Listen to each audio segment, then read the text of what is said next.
인생을 살아가다 보면 점점 가지고 싶은 것들이 생겨 무언가를 계속 구매하거나 더 많은 사람들과 어울리려고 하는 분들이 계십니다.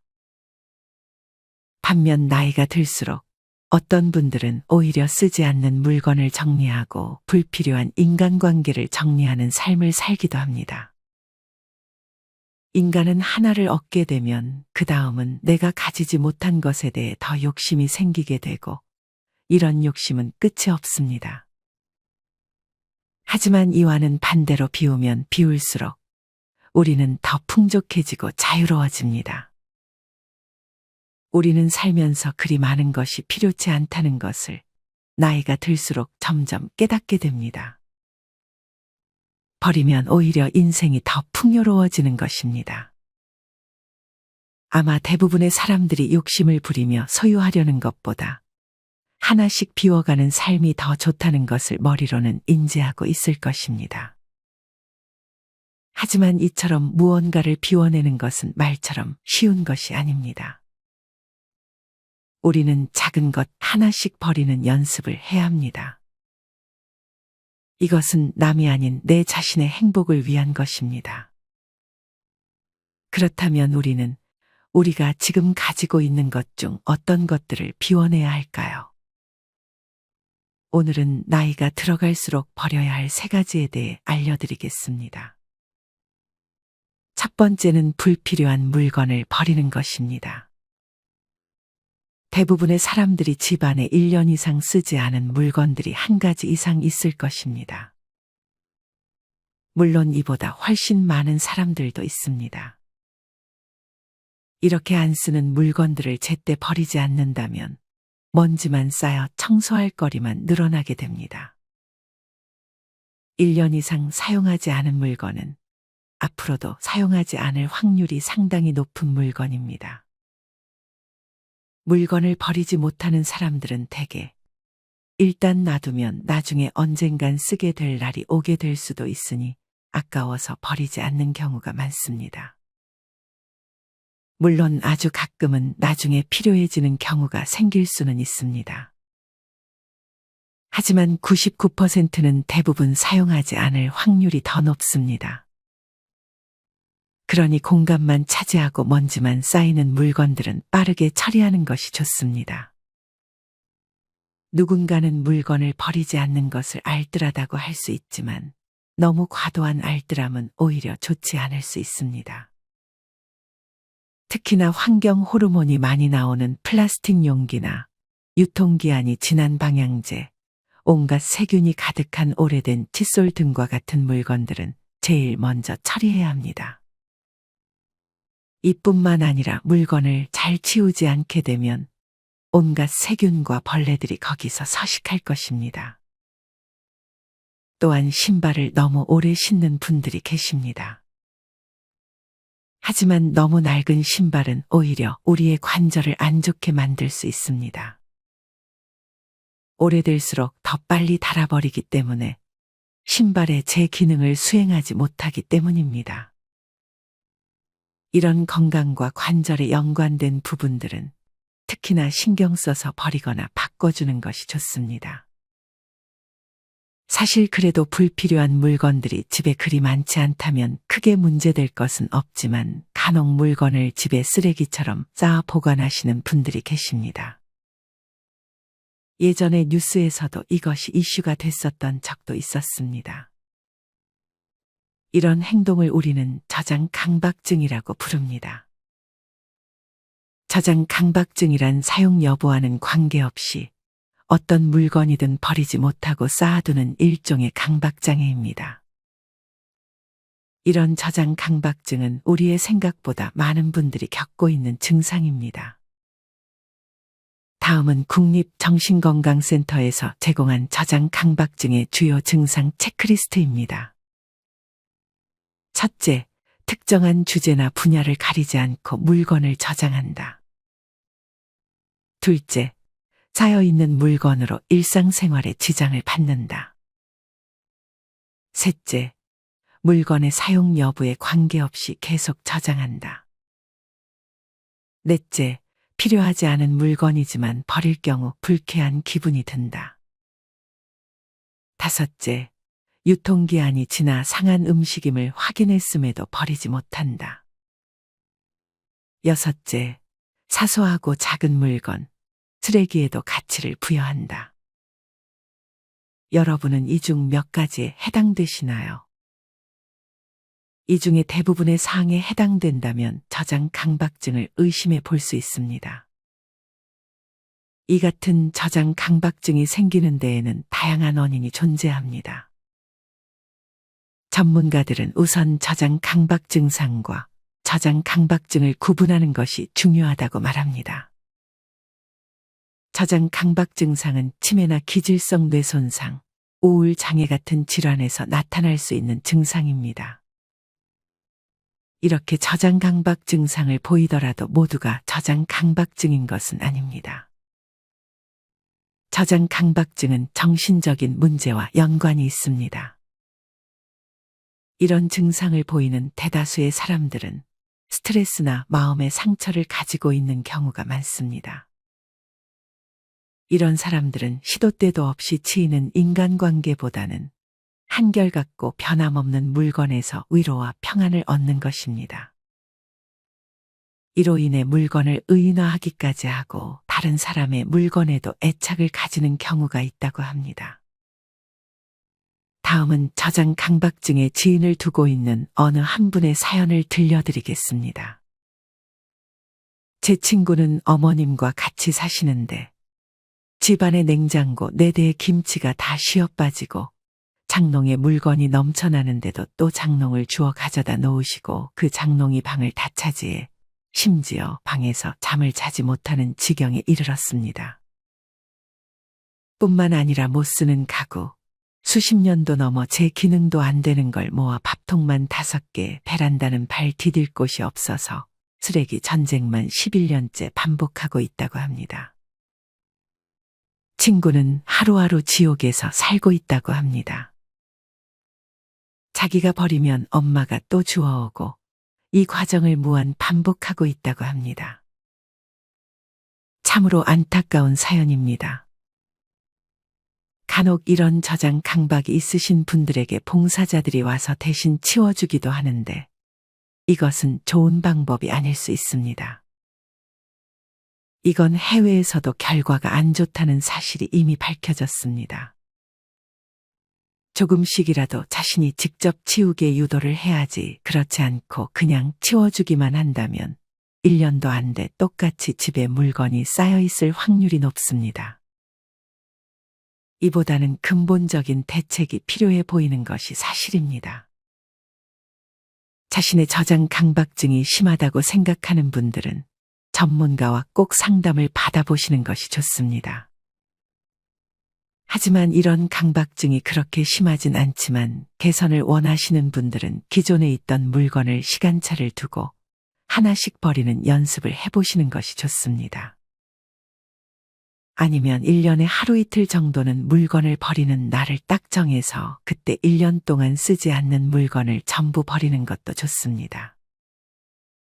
또는 새 것을 살 때마다 이전에 사용했던 물건을 버리는 것도 하나의 방법입니다. 특히나 비싼 돈 주고 산 물건들은 쓰지 않더라도 버리기 아까울 수 있습니다.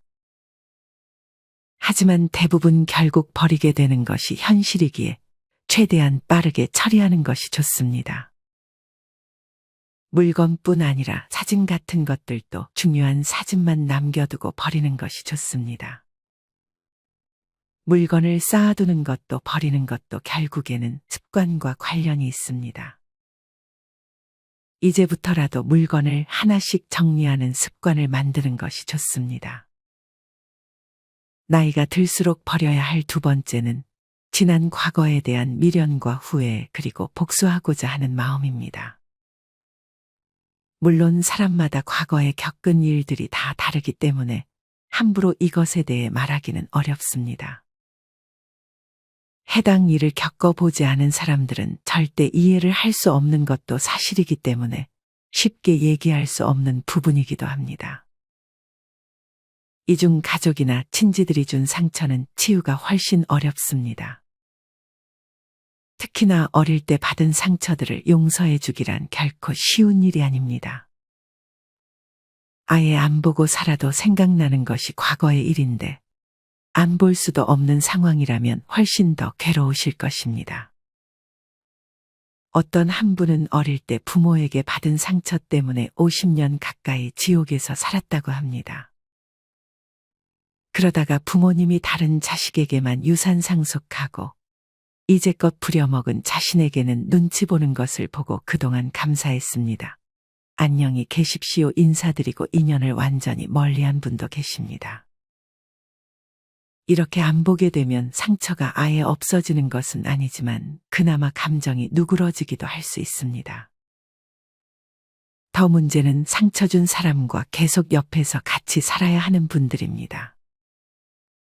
이런 분들은 수시로 상처받은 기억을 못 버리고 또 꺼내면 마음이 아프고 지금도 속으로는 천불이 나기도 할 것입니다. 오랜 기간 속상하고 마음이 아플 것입니다.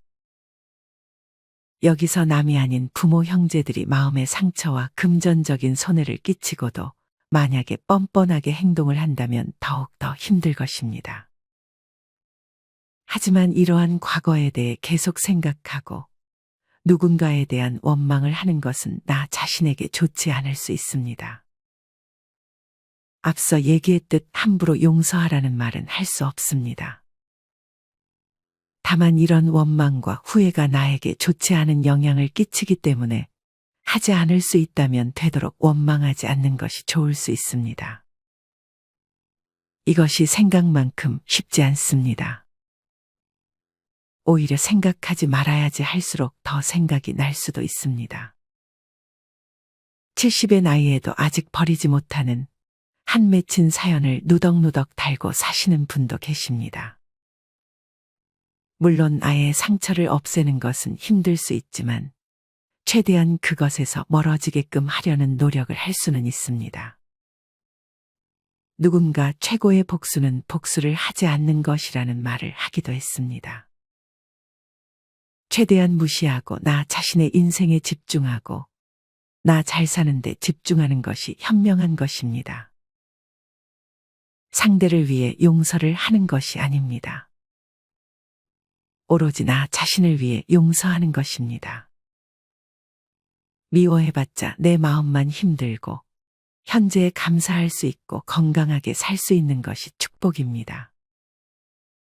이렇게 내 인생에 집중해서 내가 잘나고 자존감이 높아진다면 그릇도 커져 웬만한 건 용서가 될 수도 있을 것입니다. 이처럼 황혼의 나이가 들수록 주변 정리도 필요하고 화해와 용서로 품어주는 인간관계 정리를 잘하는 것은 중요합니다. 앞서도 얘기했지만 감히 누군가를 용서하라는 말을 함부로 할 수는 없습니다. 용서가 너무 힘들다면 그냥 용서하지 않으셔도 괜찮습니다.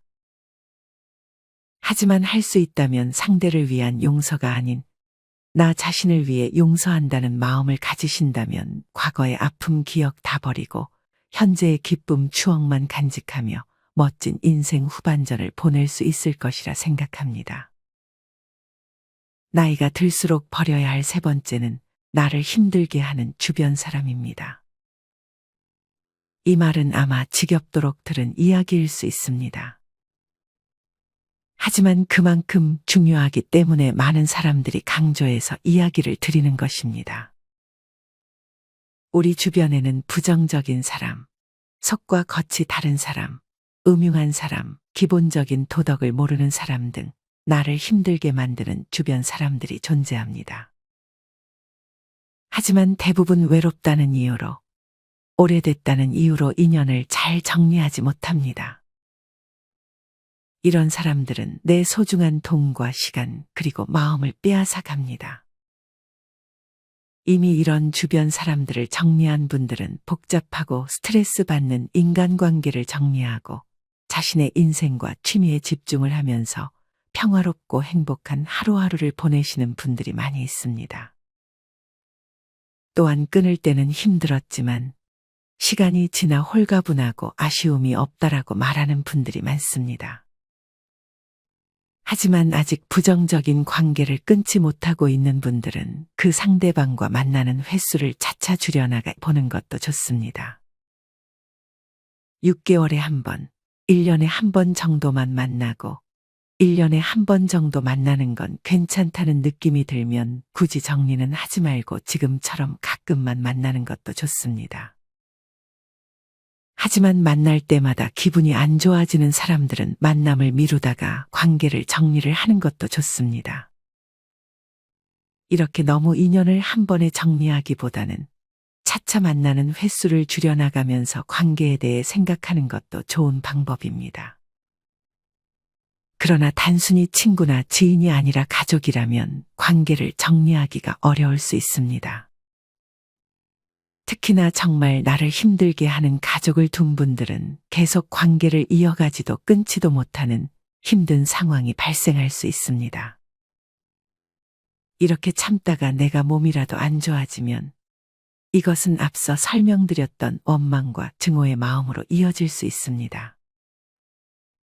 상대가 변하는 것이 제일 좋지만 상대가 변하는 일은 거의 일어나지 않는 것이 현실입니다.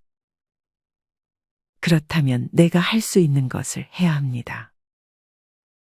그것 중 하나는 그냥 그러려니 하면서 사는 것도 있지만 이것은 쉬운 것이 아닙니다.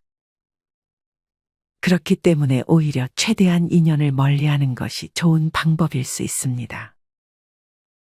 아예 관계를 끊진 않아도 최대한 안 보고 사는 것입니다. 아무리 가족이어도 제일 중요한 것은 여러분 자신입니다. 그렇기에 여러분이 가족을 보면서 스트레스를 받고 건강을 잃는 상황이라면 여러분 자신을 위해서라도 가족을 멀리하는 것은 어찌 보면 당연한 선택입니다. 어떤 방법이든 정답은 없습니다. 자기 자신을 가장 위하는 방법을 선택하는 것만이 정답입니다. 다음은 오래된 친구, 가족 때문에 힘들어하는 분들의 글 3가지를 들려드리겠습니다. 30년 전엔 친오빠를 버렸고 10년 전에는 40년 지기 친구, 2년 전엔 폭력의 바람으로 속썩이던 남편, 작년에는 40년 된 오랜 친구 1명을 버렸습니다. 믿는 도끼에 늘 상처받고 뒤통수 얻어맞느라 상처뿐인 인생이었는데 정리하고 나니 오히려 스트레스 받을 일이 없어 하루하루가 즐겁고 상쾌합니다. 외롭다고 날 힘들게 하는 사람도 그냥 곁에 두려고 노력했던 지난날의 내가 후회됩니다. 2번째 글입니다. 민폐 끼치는 형제를 버릴 수 있으면 그나마 다행이네요. 평생을 금전적으로 뜯어가고 형편안 돼서 못해주면 험한 말로 협박하더니 친정엄마 돌아가시고 한숨 돌리나 싶더니 이젠 병든 몸 거두라고 벌어놓은 돈 나눠 쓰자고 협박합니다. 더럽고 치사해서 인생 불쌍해서 내 형편 되는 데까지만 해주고 있어요. 도움 주다가도 천불이 나기도 해요. 젊은 시절 그렇게 배짱이처럼 인생 보내더니 저는 그냥 마음 내려놓고 살고 있습니다. 그게 내 마음도 편하니까요. 마지막 사연입니다. 저는 부모가 그럽니다. 2분 이혼하시고 각자 사는데 자식을 서로 책임 안 지려 미루더니 다 커서 결혼하니까 아빠는 사업자금 대달라 하고 엄마는 용돈 병원비 안 준다고 뭐라 합니다. 지금까지 동생 학비 대고 2분 뒤치다꺼리 다 했는데도 욕을 하시길래 관계를 정리했습니다. 제가 잘했던 건 하나도 생각하지 않고 이기적이라고 욕을 하니 제 결정이 옳았던 것 같습니다. 이처럼 인연을 끊든 마음을 내려놓고 내 형편에서 되는 만큼만 해주든 정답은 없는 것이지만 항상 여러분 자신을 1순위로 생각하시길 바랍니다. 오늘은 나이 들수록 해야 할 3가지에 대해 말씀드렸습니다. 첫째는 불필요한 물건들을 정리하는 습관을 만드는 것.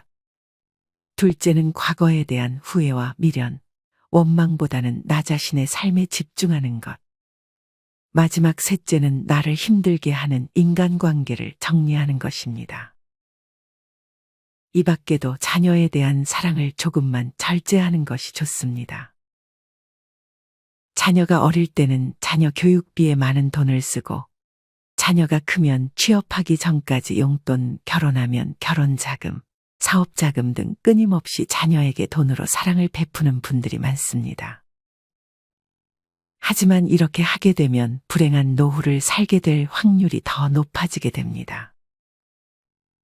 물론 자식들이 잘 되게 하는 것이 모든 부모님들의 마음일 것입니다. 하지만 여러분은 내 자신에게는 어떻게 대하고 계신가요? 부모의 희생은 결코 당연한 것이 아닙니다. 나 자신을 먼저 돌보고 그 다음이 자식입니다. 이 말은 제가 이전에도 많이 드린 말씀이지만 너무나 중요하기 때문에 반복해서 말씀을 드립니다. 꼭 명심하시길 바랍니다. 대다수의 분들이 오늘 제가 드린 얘기를 이미 전에 다 들어보고 알고 있을 것이라고 생각합니다. 하지만 이것을 행동으로 옮기는 것이 쉽지 않을 것입니다. 버리고 싶은 사람은 아직 곁에 있고 버리고 싶은 물건은 많은데 나중에 혹시나 필요해질까봐 버리지 못하는 것입니다. 하지만 이렇게 나에게 도움이 되지 않는 것들은 미련 없이 정리하는 것이 좋습니다. 이 사실을 깨닫는데 세월을 너무 많이 허비했다고 후회를 하시는 분들이 많습니다. 모든 걸 내려놓고 나니 너무 행복하다고 말씀하시기도 합니다. 이렇게 비울 것은 비우고 정리할 것은 정리한 후에 나 자신에게 좀 더 잘해주고 나에게 집중하는 시간으로 만드는 것이 좋습니다. 버리고 나면 그 에너지를 나 자신에게 쓸 수 있습니다. 이렇게 불필요한 것에 대한 집착보다는 지금 자기가 가지고 있는 것들에 감사하는 마음을 가진다면 그것이 곧 행복으로 연결되게 됩니다. 50 이후에는 물건 사람은 버리고 마음은 넓히라는 말이 있습니다. 여기서 제일 중요한 것은 그 50년 동안 잘못된 습관을 버리는 것입니다. 새로운 것을 배우는 것도 중요하지만 어떨 때는 자기의 안 좋은 습관을 버리는 것이 더 중요한 것입니다. 물론 이것은 쉽지 않습니다. 하지만 그것을 의식하고 조금씩 바꿔나가면 못할 것도 없습니다. 옳다고 생각한 것을 실행으로 옮기는 분들은 정말 대단한 사람입니다. 오늘 영상에서 말씀드린 내용을 하나만이라도 실행해 보셨으면 좋겠습니다. 만약 실행하셨다면 꼭 스스로를 칭찬해 주세요. 인생지혜가 우리 모든 구독자분들을 응원하겠습니다. 이상으로 오늘의 영상을 마치겠습니다. 다음에 더 좋은 내용으로 찾아뵙겠습니다. 감사합니다.